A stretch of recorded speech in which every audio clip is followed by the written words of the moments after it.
Hello, I'm Whalley, welcome to Lenscraft.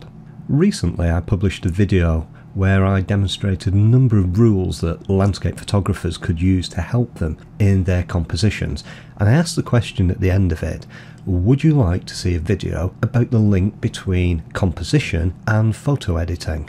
And a lot of people said yes, so this is that video. What I'm going to talk about today is how you should consider some of the simple composition tools when it comes to image editing. A lot of people seem to think only about composition when they're taking the photo, but editing is just as important. So image editing needs to have a good consideration of composition, and I'm going to show you a few examples using the images you see on screen now about how you can go about improving your editing through a consideration of composition. Okay, let's get going with the first example.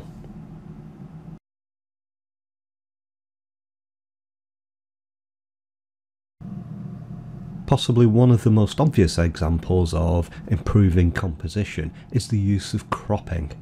Cropping's had a bit of a bad reputation in the past. A lot of people say, well, if you don't get it right in camera, you're not framing correctly. But let's be honest, not every composition fits within the sort of frame dimensions that a camera has. You know, someone decided at some point in the past to make the frame 2x3 or 4x5, you know, different dimensions, and you can't always fit what you're seeing within those dimensions, so don't be afraid to crop. And this example that I have on screen at the moment is just typical of that sort of position you find yourself in. What attracted me to this example was the tree here, which gives a nice focal point, and also this nice cloud here. What I don't like about this is the large expanse of sky at the top, and also this clutter here down at the bottom of the frame. And so I had in mind a panoramic type composition when I shot this. What I need to do is just crop to that sort of dimension. So I'm in Lightroom and I can now just use the crop handles here. So let's just take that off, and about there to the top of the frame, and there's the bottom of the frame, and I now have more of the composition that I wanted.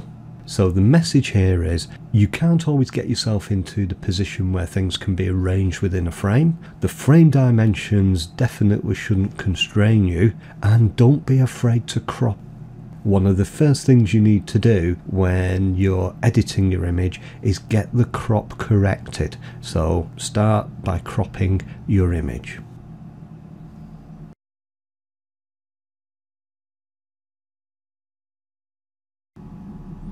In the previous video, one of the things I warned about was always checking the corners and the edges of the frames for potentially unwanted and distracting elements. If I now look at this image that I've cropped, I'm already ending up with that problem. And two things catch my eye particularly. One is this tree here, which is now jutting into the horizon because of the crop we've applied, and that's drawing our attention out of the frame. And the other thing is the tree branches over here, just over this hill. Effectively, if we can remove those, we improve the composition of the image again. So I'm going to now take these out just using the clone brush and the healing brush, and the first thing I want to do is add a new layer which I can apply the adjustment on, and I'll just call that clean. And let's start with the clone tool, and you can see here I've got a hardness of 0. The size I don't really worry about because I can adjust that using the square brackets on the keyboard. The first thing I'm going to do is take out this tree here. Now, because there's nothing around it, I can just sample another area of the sky. So let's take it from around here. I'll just resize my brush, hold down my Alt key, take a sample, and I now just remove that area there. Now, because I've got this on a new layer, I can clearly turn it on and off. Now if you're struggling when using another layer, using the clone tool or the healing brush, make sure you've got this sample here set to current and below. A lot of people have it set to current layer, and when you do that, because there's nothing on the new layer we're using, it doesn't sample anything and you end up not making any changes. So just be sure to have it either on current and below or all layers. I find that current and below is always the best option. Well, let's work out how to get rid of this tree here, and what we'll probably do is take a clone sample first off from this area around here, and we'll marry that up with this area here. So we can now just take out quite a large section there, like that. We'll now zoom into that area, and we'll improve the repair on there. So the first thing I'm going to do is clean up some of the area on the grass that I don't quite like. So we'll just make the brush smaller. We'll take a sample from here and we'll use that just to clean up around there and also around there. The other thing is this area here which hasn't repaired quite properly, so I'm going to take a sample from around here, and now let's just fit that on there like that. And again, just sample from here and take out those branches, and the rest of it I'm now going to clean up with the healing tool. Now the healing brush, I prefer this to the spot healing brush where the software tries to work out what you want to sample. It's much better to stay in control, so I'm just going to take some samples from there and clean that up. The reason, by the way, that I don't use the healing brush near to the horizon is that if I take a sample and repair there, what it will do is it will spread the adjustment out like that. So I'll just undo that and we'll resample.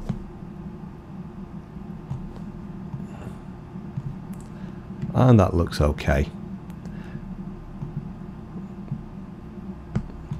The healing brush is very good for just blending in adjustments like that you've made with the clone tool. So again, now if I zoom out, what you can see is we've removed the distraction from there and there. So now the eye focuses on here, the clouds and the hill on the horizon with the tree there.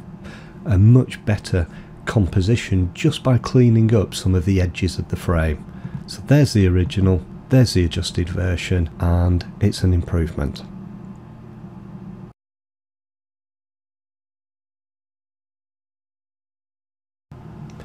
One of the most powerful tools we can use when composing our photography is colour.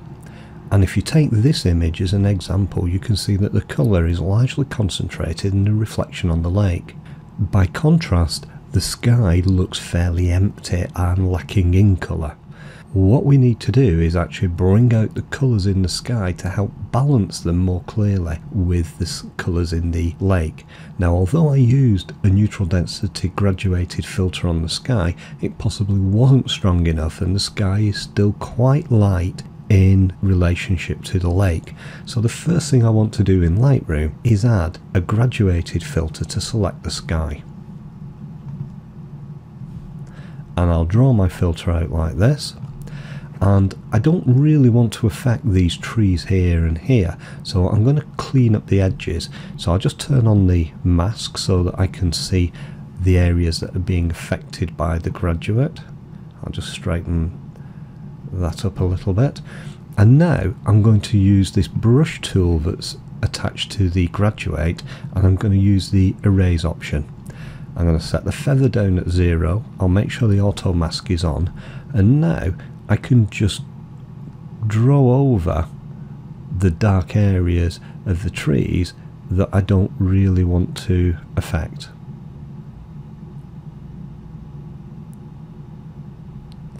Now a little bit of that isn't very clean, so just there, so I'll go to select my A brush, and again I'll just reduce the feather slightly. Size looks okay, auto mask on, and I'll just paint over that area there that I want to still leave selected. So that looks okay now as a selection. And now what I can do is simply pull down my highlights, use some whites in there just to keep the life in the sky. I'll increase the contrast very slightly, and I also like to use this dehaze filter because it can really bring out the saturation and the strength of the sky.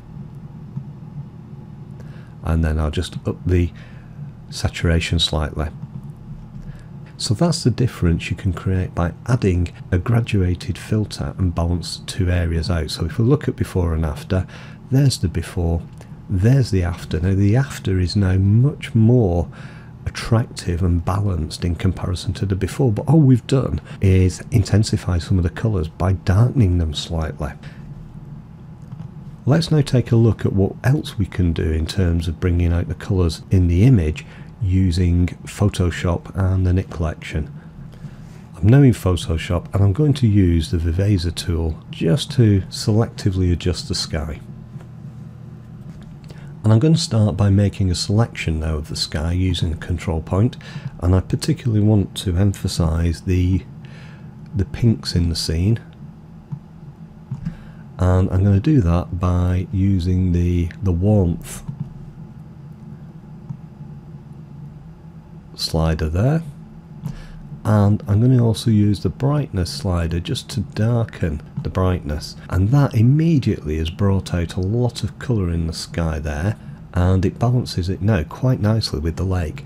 Now the lake itself is nice and colourful because it is being affected to some degree by the adjustment of the sky.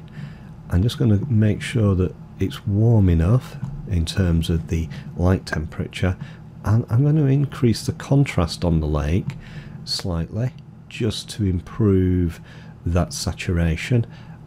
And we'll use the saturation slider there, and we'll also darken it just slightly. So just by making a couple of adjustments there was the one we brought in after the Lightroom adjustments, and now there's the version having had these other adjustments applied to it. So now, as you can see, the colours in the image are much more intense and they attract the viewer's attention. And because we've got the sky balanced with the foreground now, we actually, our attention gets actually drawn into the frame and just held there rather than wandering out.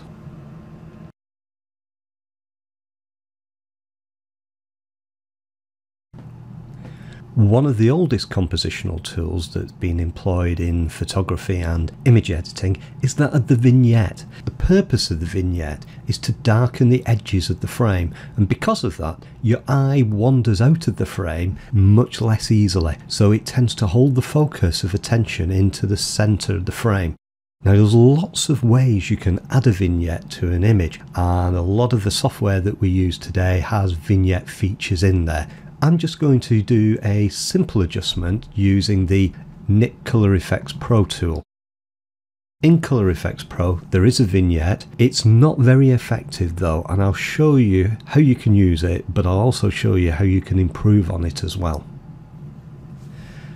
I'll just reset this first filter here so that we're not bothered by it.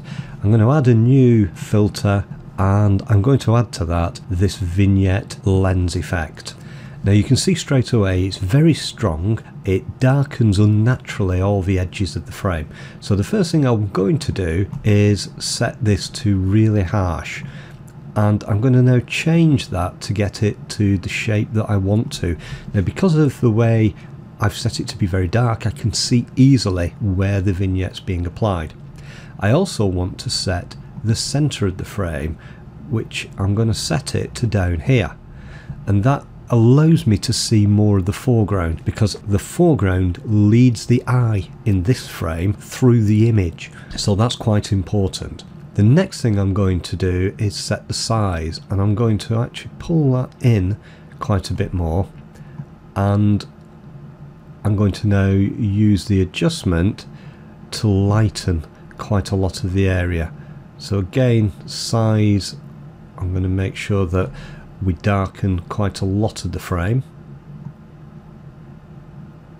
And I'm just going to replace the center position because it's not quite where I want it. That's a bit better. And you've also got this brightness slider where you can increase the central brightness. Now I am going to do that for a reason that will become apparent shortly, so I only want to add a little bit of brightness in there. I'm happy with that, so I'll just accept it. So you can see the effect back in Photoshop. Definitely a darkening of the edge of the frame. The centre of the frame's lightened. The reason I've actually lightened the centre of the frame in this case is because I'm going to use a blending mode, and I'm going to use multiply, which darkens everything down, and it makes it very unnatural. But what I'm going to do now is actually set this back to around something around 50%. Now that's darkened and intensified the colours yet further. We can now use this with a vignette, sorry, a mask, and I'm going to paint on the mask using black paint. I'll set my opacity around about 20%, and now I'm going to use black paint to remove the effect from certain areas.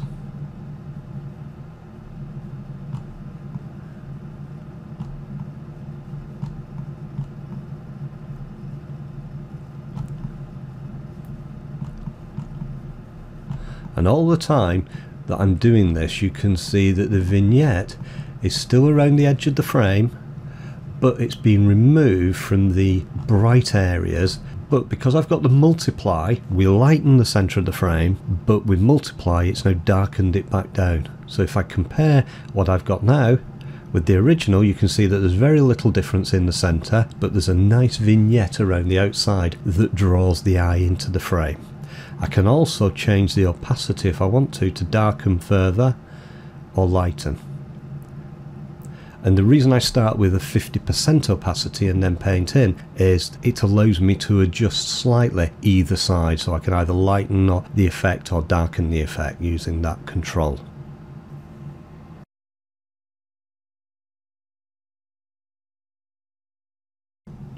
In this video, we've looked at 4 relatively simple compositional editing tips that you can use with your images, and we've used 2 of the sample images. I've got another 3 images and I'd intended to do much more advanced editing using these, but I'm out of time.